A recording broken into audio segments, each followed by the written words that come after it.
병원에 가봤더니 코로나는 아니랍니다. 안심하십시오. 근데 이 감기 몸살인데요, 이게 잘 낫질 않네요. 금방 날 줄 알았는데 아마 다른 분들도 동일한 또 이 길을 걸어가고 계신 분들이 있으신 것 같습니다. 자, 오늘 우리 말씀 하반절만 읽었죠. 이렇게 읽었던 적은 별로 없었던 것 같습니다. 예수 그리스도로 말미암아 하나님이 기쁘시게 받으실 신령한 제사를 드릴 거룩한 제사장이 될지니라. 아멘. 그냥 이 말씀은 단순하게 한마디로 요약하면 너희들 뭐가 되라? 제사장이 되라. 이렇게 말씀하고 계시는 것이죠. 여러분, 우리가 2장을 가만히 살펴보면 이렇습니다. 1절부터 제가 한번 읽어볼게요. 그러므로 모든 악독과 모든 괴율과 외식과 시기와 모든 비방하는 말을 버리고 갓난 아이들 같이 순전하고 신령한 젖을 사모하라. 이는 이로 말미암아 너희로 구원에 이르도록 자라게 하려 함이라. 너희가 주의 인자하심을 맛보았으면 그리하라.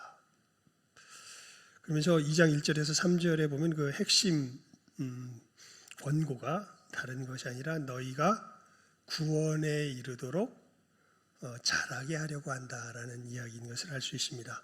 구원에 이르도록 자란다. 그러면서 그 구원에 이르도록 자라는 그 모습을 4절과 5절이 좀 구체적으로 분류해서 이야기하는 것이죠. 사람에게는 버림받아 되었으나 하나님께는 택하심을 입은 보배로운 산돌이신 예수께 나와 너희도 산돌같이 신령한 집으로 세워지고 예수 그리스도로 말미암아 하나님이 기쁘게 받으실 신령한 제사를 드릴 거룩한 제사장이 될지니라. 그러니까 우리가 구원에 이르도록 자라는 모습이 세 가지 특징이 있죠. 하나는 사람에게는 버림받아 되었으나 하나님께는 택하심을 입은. 그러니까 여러분, 우리가 믿음의 길을 걸어갈 때 이 부분을 이제 지지난주에 우리가 살폈죠. 믿음의 길을 걸어가는 것은요, 세상을 거스리는 길입니다.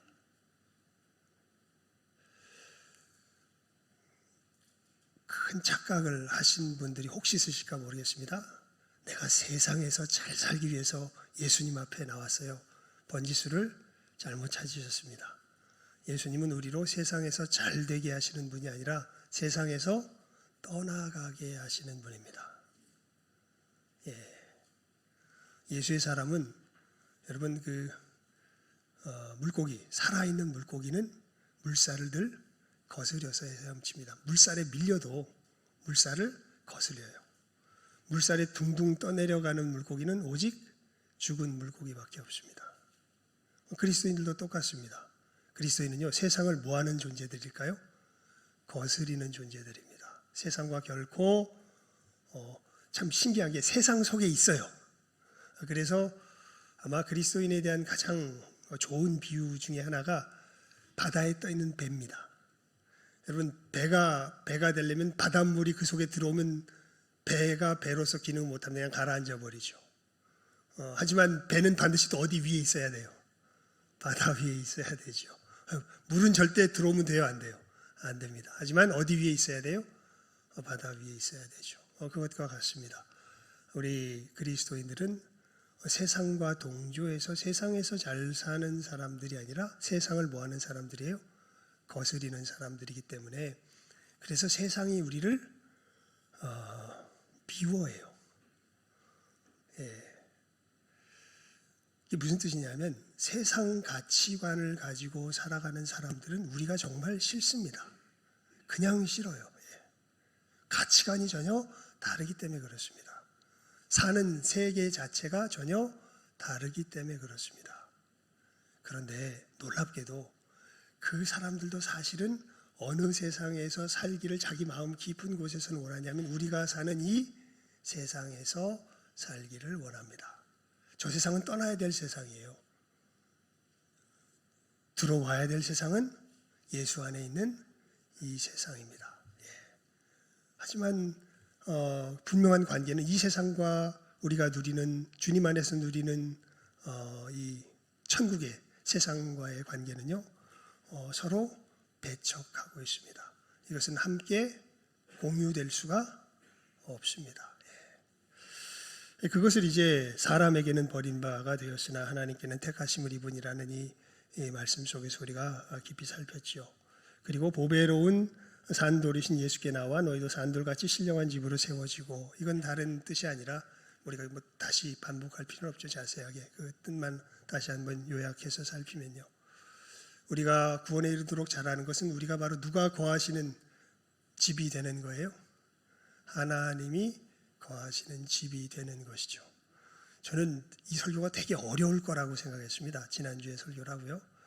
근데 너무 감사했던 게 마침 지금 그 미국의 시애틀에 살고 있는 외사촌 여동생 가족이 우리 지금 한국에 나와 있습니다. 너무 감사하게도 여태까지 이제 하던 가게를 잘 정리를 하고서 정말 애를 많이 썼습니다. 7년 동안.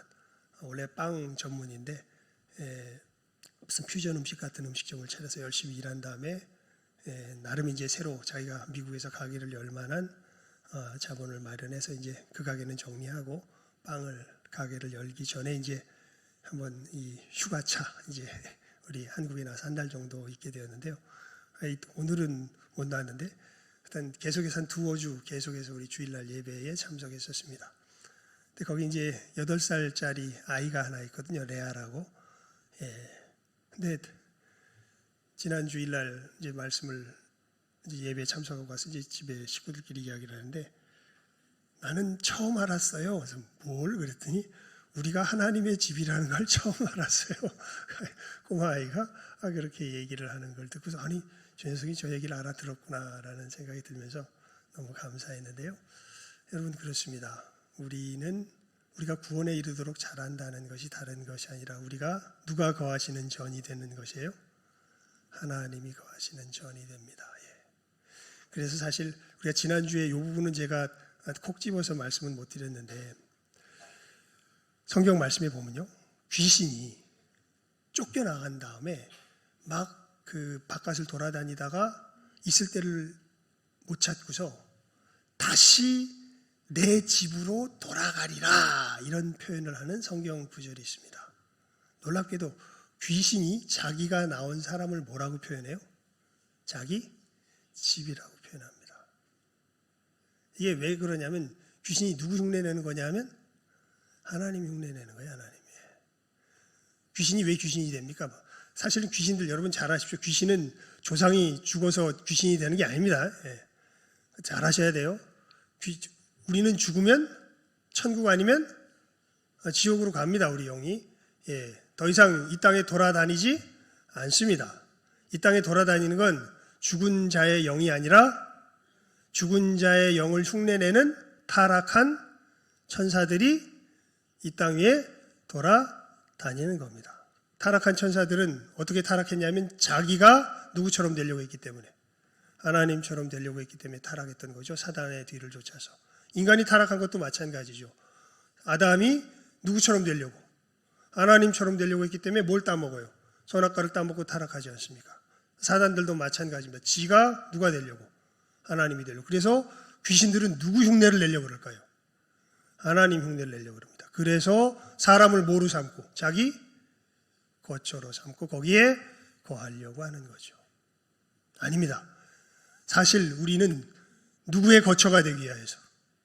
하나님의 거처가 되기 위하여서 우리가 지음받았습니다. 예수 그리스도 안에서 이제는 우리가 진정한 무엇으로서? 하나님의 거하시는 전으로서 지으심을 받아가죠. 말은 어렵겠는데 누구 닮아간다는 뜻이에요? 하나님 닮아간다는 뜻입니다. 자, 그러면서 구원에 이르도록 자란 우리의 모습을 이렇게 세상을 거스리는 모습 속에서 또 하나님의 거하시는 전으로서 이야기한 후에 마지막으로 사도 베드로가 그 다음에 이제 세 번째 택한 뭐라 그럴까요? 개념이라 그럴까요? 이미지가 바로 너희는 뭐가 될 거다? 제사장이 될 거다. 될 거다가 아니라 제사장이다, 사실은. 그렇게 이야기를 합니다. 여러분 사실 이 제사장이라는 말은요 굉장히 황공한 말입니다. 그냥 이스라엘 백성도 아니라 제사장이라니. 우리 성경에는 명시적으로 나타나 있지는 않은데요. 열심당, 바리새파, 사두개파, 성경에 나오는 세 가지 대표적인 그 분파들이죠. 근데 이 파와 이 성경에는 안 나타나는데 이스라엘 역사를 보면 그때 보면 에센파라는 것이 있습니다. 이 사람들은 어떤 사람들이냐면 이 대제사장의 정통성이 사독 계열의 대제사장의 정통성이 훼손되면서 이제 더 이상 이스라엘은 제대로 된 제사를 드리지 못한다 해가지고 이 사독 계열의 제사장의 계열을 쫓는 어떤 한 스승을 쫓아서 나와서 이 상태에서 우리가 하나님을 기다릴 수는 없다. 제대로 된 제사장의 이 그늘 밑에서 우리가 하나님을 기다려야 된다라고 광야에 나갔던 사람들이 에센파라는 사람들이요. 세례 요한이 사실은 이 에센파와 우리가 성경에는 명시적으로는 안 나타나 있는데 여러 가지 자료들을 이렇게 추적해서 보면 에센파와 관계가 있었던 사람인 것을 우리가 알 수 있습니다. 그러니까 뭐가 그렇게 중요한 거예요? 제사장이라고 하는 것은 이스라엘 백성이 굉장히 중요한 것인데 놀랍게도 지금 사도 베드로는 우리가 이스라엘 백성도 아닌데 근데 우리 보러 뭐라 그래요? 제사장이라 그래요. 제사장. 그리고 너희가 뭘 드려라? 다시 읽어볼까요? 우리 오늘 본문 말씀 있습니다. 시작. 예수 그리스도로 말미암아 하나님이 기쁘게 받으실 신령한 제사를 드릴 거룩한 제사장이 될지니라. 그러니까 너희들 하나님이 기쁘시게 받으실 신령한 제사를 너희들이 드려라 이렇게 이야기. 이 무슨 이스라엘 사람들이 들으면 벼락 맞을 이야기입니까? 그런데 사도 베드로는 너무도 분명하고 당당하게 이러한 이야기를 합니다. 여러분 제사가 뭘까요? 제사. 이스라엘 백성들이 드렸던 제사. 그러니까 이걸 좀 잘 알아야죠. 제사에 대해서. 제사는 언제 처음 이제 제대로 공식적으로 물론 창세기에도 보면은 이 아브라함도 자기의 아들 이삭을 제물로 드리려고 제사로 드리려고 하나님 앞에 번제로 드리려고 가져가지 않습니까? 그런 것이 있었는데 이스라엘 백성들에게 제사가 실질적으로 어떤 의미를 갖는지는 언제 이 이스라엘 역사 속에서 그것이 분명해지냐면 이스라엘 백성들이 하나님께 십계명의 언약을 받고 바로 뭐합니까? 모세가 40일 동안 하나님의 이 언약 말씀을 십계명을 받으러 올라가는 그 도중에 어떻게 됩니까? 하나님의 약속을 어기죠. 우상을 숭배하죠. 그래서 하나님 앞에 이 범죄하죠. 즉 그래서 이 모세가 하나님께서 그 소식을 듣고 모세에게 말씀하고 모세는 그 상황을 바라보면서 성경에 보면 모세가 이스라엘 백성들이 송아지 형상의 우상을 만들어서 섬기는 걸 보고 하나님께 받아가진 언약의 이 말씀 십계명이 적힌 돌판을 어떻게 한다고 되어 있습니까? 던져서 깨트린다고 되어 있죠. 우리가 그걸 보고 야 모세가 한 성깔 하는구나. 그 하나님께 받은 그 귀한 것을 그렇게 깨트리다니 뭐 이렇게 생각할 수 있는데 아닙니다. 여러분 민수기 말씀에 보면요. 모세는 그 온유함이 지면에서 가장 승한 사람이라 그랬습니다.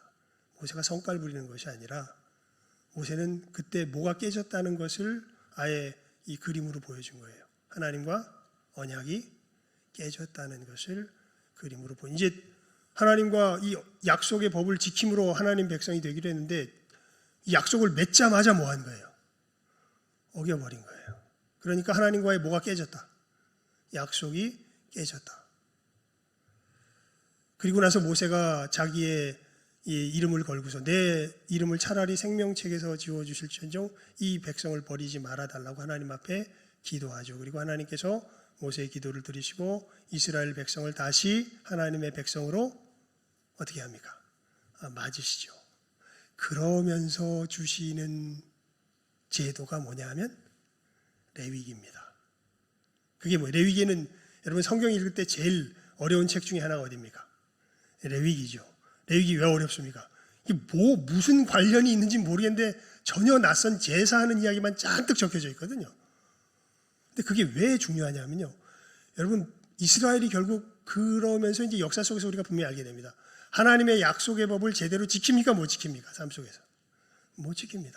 근데 못 지키면 하나님의 언약 백성으로 남아있을 수 있습니까? 없습니까? 못 남습니다. 그런데 어떻게 이 사람들이 언약 백성으로 계속 유지될 수 있을까요? 뭘 통해서 되냐 하면 제사를 통해서 됩니다. 그래서 제사 드릴 때 그냥 특징적인 것만 말씀드리면요. 제사 드릴 때는 누가 제사를 드리냐면 범죄한 사람들이 제사를 드립니다. 그래서 특별히 이 죄를 지은 사람이 자기의 재물을 가지고서 흠없는 재물이어야 돼요. 재물을 가지고 하나님 앞에 나아갈 때 여러분 재물을 누가 죽일까요? 그 성경 자세히 읽어보셨어요? 한번 읽어보십시오. 재물은 누가 죽일까요? 제사 드리는 사람이 죽입니다. 즉 그것도 죽이기 전에 꼭 뭐하고 죽이냐면 그 머리 위에 안수해요. 제사 드리는 사람이 그 재물 머리 위에 안수해요. 이게 뭘 뜻하냐면 얘와 나는 지금 이제 같다. 내 죄가 누구에게? 이 재물에게 전가되는 것이다 라는 것을 의미하는 거죠. 그렇게 돼서 이 죄를 지은 나는, 이 죄를 가진 이 나는 뭐에 마땅하다. 하나님 앞에 죽어 마땅하다. 그래서 지금 그 재물을 가지고 뭐 하는 거예요? 죽이는 거예요. 죽여서 이 제사장 앞에 가지고 가면 제사장이 뭐 그 제사의 종류에 따라서 이제 제물을 취하여서 피를 취하고 제물을 취하여서 하나님 앞에 피를 뿌리며 그 제물을 번제단 위에 올려놓아서 태움으로 여러분 이 사람의 죄가 누구로 말미암아? 이 제물로 말미암아. 그리고 이 제물을 가지고 드리는 제사장의 제사로 말미암아 이 사람의 죄가 어떻게 됩니까? 없어집니다. 용서함을 받습니다. 하나님은요 공의의 하나님이십니다. 반드시 죄를 뭐 하시는 분이세요? 처벌하시는 분이세요. 그래서 우리 죄가 사해지려면 반드시 우리 죄의 값이 어떻게 돼야 돼요? 치러져야 돼요. 피 흘림이 없이는 죄 사함이 없습니다. 반드시 이 죄 값이 치루어져야 합니다. 그렇게 이스라엘 백성들은 그 제사를 통하여서 사실은 대속의 은혜를 그 제도 속에서 분명하게 알게 됩니다.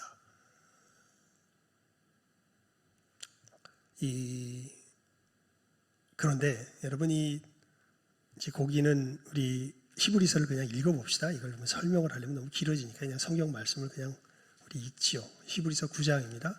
히브리서 9장. 히브리서 9장. 히브리서 9장.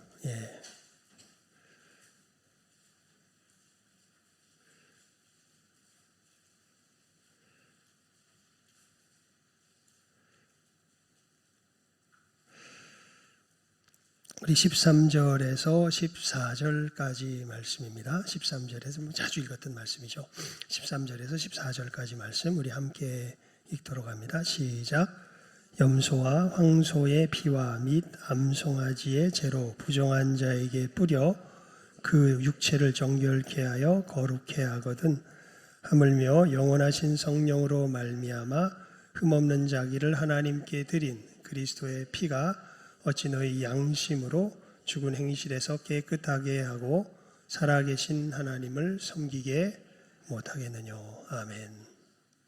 자, 근데 여러분 구약의 제사는 보면 한 번 드리고 끝나나요? 계속 드립니다. 그냥 죄 범했을 때마다 뭐예요? 드려요. 그런데 그것이 알려주는 것이 있죠. 여러분 그저 구약의 제사는 우리의 겉만 육체만 정결하게 해서 그 한 가지 죄로 인하여서 하나님 앞에 서지 못하는 나를 하나님 앞에 세워놓을 수는 있지만 내 무엇을 깨끗하게 하진 못해요? 속을, 마음을 깨끗하게 하지는 못합니다. 하나님은 어디를 보시는 분이 아니라 어디를 보시는 분인데, 우리 겉을 보시는 분이 아니라 우리 속을 보시는 분인데, 우리가 어떻게 하나님 앞에 온전하게 깨끗하여질 수 있겠습니까? 여러분, 이 구약의 제사뿐만 아니라 사실은 창세기부터 이 대속의 역사를 하나님께서 곳곳에서 우리들에게 말씀하여 주십니다. 언젠가 하나님의 정하신 자가 이 땅 가운데 오셔서 우리의 죄를 대신 짊어지시고 우리의 죄값을 하나님 앞에서 온전하게 다 치러내시는 진정한 대속의 제사를 드리실 것이다. 그분으로 말미암아 우리는 사단의 권세에서 노임바 되어서 이제는 진정 하나님을 우리 마음으로 섬길 수 있는 진정한 하나님 나라의 백성이 될 수 있을 것이다 라는 것이 사실은 구약에서 곳곳에서 창세기부터 시작해서 말라기에 이르기까지 모든 곳에서 이야기하고 있는 하나님의 약속이요. 여러분, 이 일을 이루시기 위해서 누가 오신 것입니까? 예수 그리스도께서 오신 것이죠. 그래서 예수님께서 십자가에서 이루신 역사를 성경은 뭐라 그러냐면 화목 제사라 이렇게 이야기합니다. 화목 제사. 그러니까 예수님께서 이 우리의 죄값을 치르시는, 자기가 친히 제물이 되시고 자기가 또 친히 제사장이 되셔서 우리 죄를 하나님 앞에서 깨끗하게 치러내시는 그 화목 제사를 영원히 단번에 십자가 위에서 드리신 것이지요. 여러분, 그게 예수님의 십자가의 역사의 의미입니다. 다른 것이 아닙니다. 그래서 여러분, 오늘 우리 506장 찬송가 후렴 가사 기억하세요? 내 평생의 소원, 내 평생의 소원 뭡니까? 대속해 주신 사랑을 간절히 알기 원하네.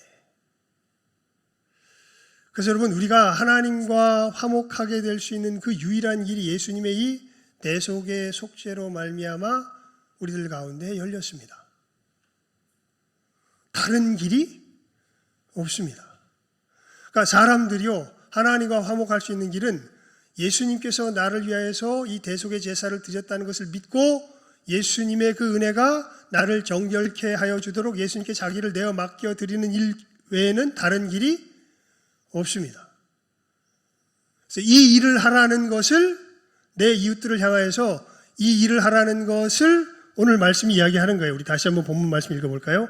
시작하면 읽습니다. 시작. 예수 그리스도로 말미암아 하나님이 기쁘게 받으실 신령한 제사를 드릴 거룩한 제사장이 될지니라. 하나님께 우리가 회복되는 그 유일한 길, 그 구약의 제사장들이 했던 그 일의 진정한 성취가 누구로 말미암아 이루어졌기 때문에, 예수님으로 말미암아 이루어졌기 때문에 이 역사 외에는 우리가 하나님과 화목할 수 있는 다른 길이 있습니까? 없습니까? 우리 오늘 뭐라고 인사했죠? 예수 천국, 불신 지옥. 그 뒤 얘기하기 되게 싫죠. 저주하듯이 말하면 안 되지만 분명하게 이야기는 해줘야 됩니다. 예수님을 믿지 않으면요, 어디 갈 수밖에 없어요. 지옥에 갈 수밖에 없어요. 예수님의 이 대속의 은혜를 힘입지 않고서는 우리가 하나님과 화목하게 될 수 있는 길이 없습니다. 그래서 구원의 역사를 이루는 길은요, 이 각 영혼들을 예수님의 이 대속의 역사 앞에 인도하는 거예요. 그것은 누가 하는 일이었습니까? 구약에서. 죄 지은 자가 이 대속의 은혜를 힘입어서 죄가 회복되는 그 곳으로 인도하는 일은 누가 하는 일이었습니까? 제사장이 하는 일이었잖아요. 그래서 지금 사도 베드로는 우리가 무엇이라고 이야기하는 거예요? 다른 이들을 예수님 앞으로 인도하는 이 일이 바로 누가 하는 일과 똑같은 일이다. 구약의 제사장들이 하는 일과 똑같은 일이다. 그래서 뭐라고 이야기하는 거예요? 예수 그리스도로 말미암아 하나님이 기쁘게 받으실 신령한 제사를 드릴 거룩한 뭐가 될지니라? 제사장이 될지니라. 여러분, 다른 것을 하라는 것이 아닙니다. 예수님께서 십자가에서 이 대속의 역사로 말미암아 우리를 죄에서 구원하셨음을 내 이웃들에게 전하여 알려주라는 이야기입니다.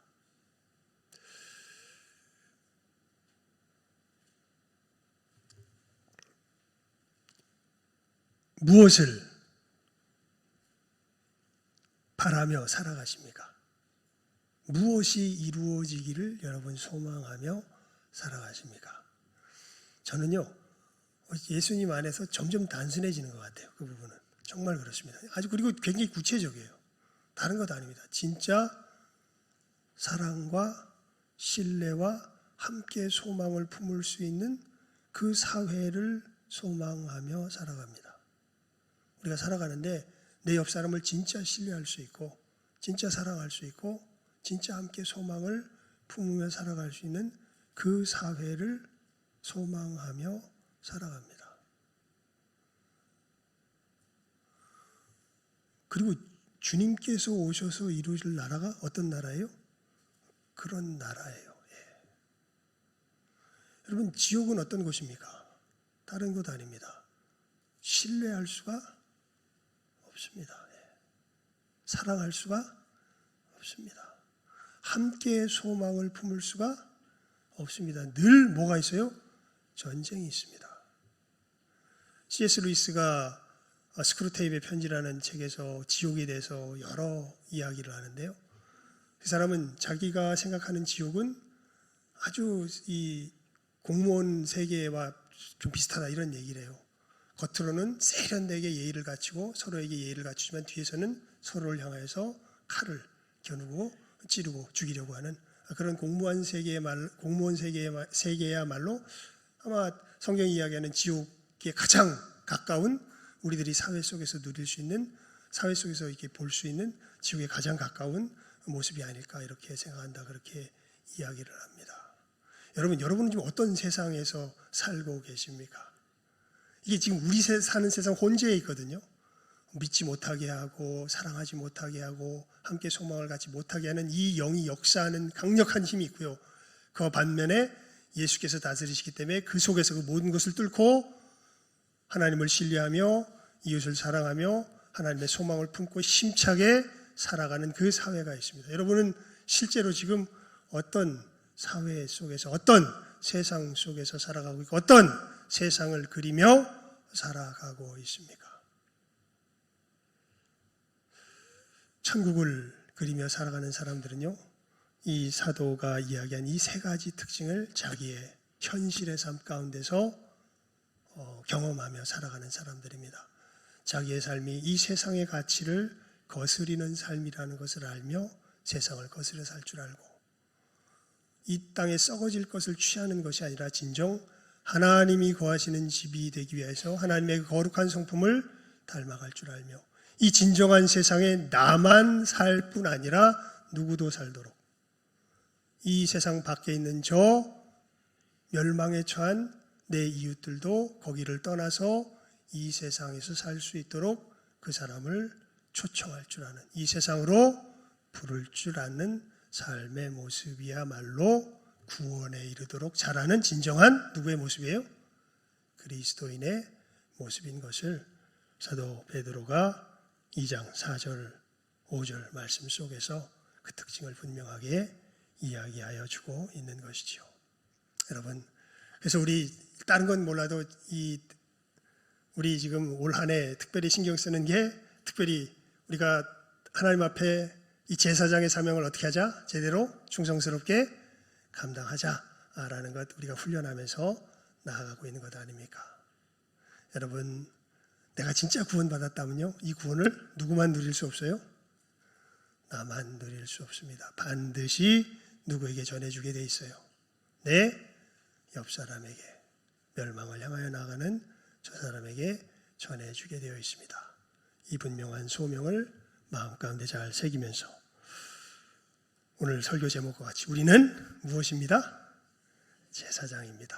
예, 이 복음 증거의 사명을 충성되이 또 기쁨으로 감당하며 나아가는 이 시간 함께하는 우리 모든 귀한 영혼들 다 될 수 있기를 주님의 이름으로 축원을 드립니다. 기도하겠습니다. 하나님 아버지 감사합니다. 저희들 이 아침 우리가 하나님 앞에 제사장인 것을 놀라운 직분을 가졌음을 참으로 말씀을 통하여서 알게 하십니다. 구원 얻은 자가 그 구원 얻음의 분명한 표징으로서 우리의 삶 가운데 나타내는 바가 다른 것이 아니라 내가 예수 그리스도의 이 대속의 은혜로 구원 얻었듯이 다른 영혼들도 이 대속의 은혜 가운데 거하도록 그들을 인도하는 이 제사장의 사명을 감당하는 참으로 이 감당이 있음을 참으로 오늘 말씀을 통하여서 분명하게 알게 하십니다.